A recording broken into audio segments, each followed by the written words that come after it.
ജമ്മുകശ്മീരിലെ കുപ്വാരയിൽ പാക് സൈന്യത്തിന്റെ ആക്രമണം. ഒരു ഭീകരനെ സുരക്ഷാസേന വധിച്ചു.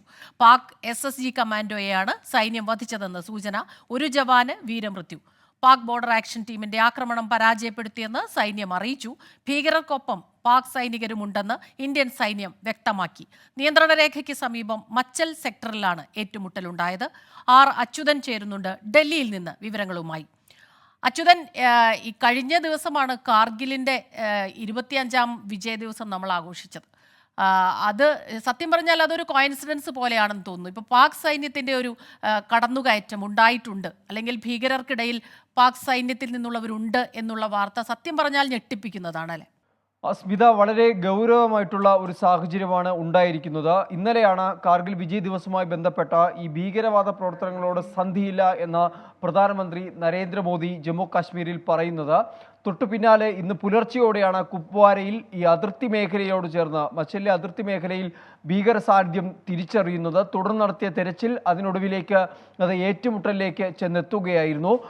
ഈ സൈന്യവും ഭീകരമായുള്ള ഏറ്റുമുട്ടലിൽ ഇപ്പോൾ നിർണായക വിവരങ്ങൾ ഇന്ത്യൻ ആർമി അറിയിക്കുന്നുണ്ട്. അതിൽ പറയുന്നത് പാകിസ്ഥാന്റെ ബോർഡർ ഈ ആക്ഷൻ ടീം ഈ ഭീകരരുമായുള്ള ഏറ്റുമുട്ടലിൽ ഉൾപ്പെട്ടിട്ടുണ്ട് എന്നുള്ളതാണ്. അതായത് പാകിസ്ഥാൻ സൈന്യത്തിൻ്റെ ഭാഗത്തു നിന്നുള്ള SSG കമാൻഡോസും ഭീകരരുമായി ചേർന്നാണ് ഇത്തരത്തിലുള്ള പ്രവർത്തനം നടത്തുന്നതെന്ന് പ്രതിരോധ വൃത്തങ്ങൾ അറിയിക്കുന്നുണ്ട്. എന്തായാലും ശക്തമായ തിരിച്ചടി അത് ഇന്ത്യൻ ആർമിയുടെ ഭാഗത്ത് നിന്ന് മറുപടിയായി തന്നെ നൽകിയിട്ടുണ്ട്. ഇതിലൊരു ഭീകരനെ വധിച്ചതായാണ് വിവരങ്ങൾ ലഭിക്കുന്നത്. അത് SSG കമാൻഡോസ് ആണ് എന്നുള്ള ഒരു വിവരവും ലഭിക്കുന്നുണ്ട്. നിലവിൽ ലഭിക്കുന്ന വിവരങ്ങൾ അനുസരിച്ച് മേഖലയിൽ ഇന്ത്യൻ ആർമിയും അതുപോലെ തന്നെ പാകിസ്ഥാന്റെ SSG കമാൻഡോസുമായി ഒരു ഏറ്റുമുട്ടൽ നടക്കുന്നതായാണ് വിവരങ്ങൾ ലഭിക്കുന്നത്. പല പ്രദേശവാസികളും അറിയിക്കുന്നത് പ്രകാരം ഒരു ശക്തമായ വെടിവയ്പ് ഈ മേഖലയിൽ തുടരുന്നുണ്ട് എന്നുള്ളതാണ്. എന്തായാലും വളരെ ഗൗരവത്തോടു കൂടി കാണേണ്ട ഒരു സാഹചര്യമാണ് ജമ്മുവിൽ ഉണ്ടായിരിക്കുന്നത്. നേരത്തെ തന്നെ പല ആരോപണങ്ങൾ ഇതുമായി ബന്ധപ്പെട്ട് ഇന്ത്യൻ ആർമി അറിയിച്ചിരുന്നു. അതായത് നുഴഞ്ഞുകയറ്റ ശ്രമങ്ങൾ പാകിസ്ഥാൻ ആർമി പ്രോത്സാഹിപ്പിക്കുന്നു എന്നുള്ളതായിരുന്നു ഇതുമായി ബന്ധപ്പെട്ട് ഉയർത്തിയിരുന്ന ആരോപണങ്ങൾ. കുപ്വാരയിൽ ഈ കഴിഞ്ഞ 2 ആഴ്ചയ്ക്കുള്ളിൽ ഇത് 4ാമത്തെ ആക്രമണമാണ് ഉണ്ടാകുന്നത്.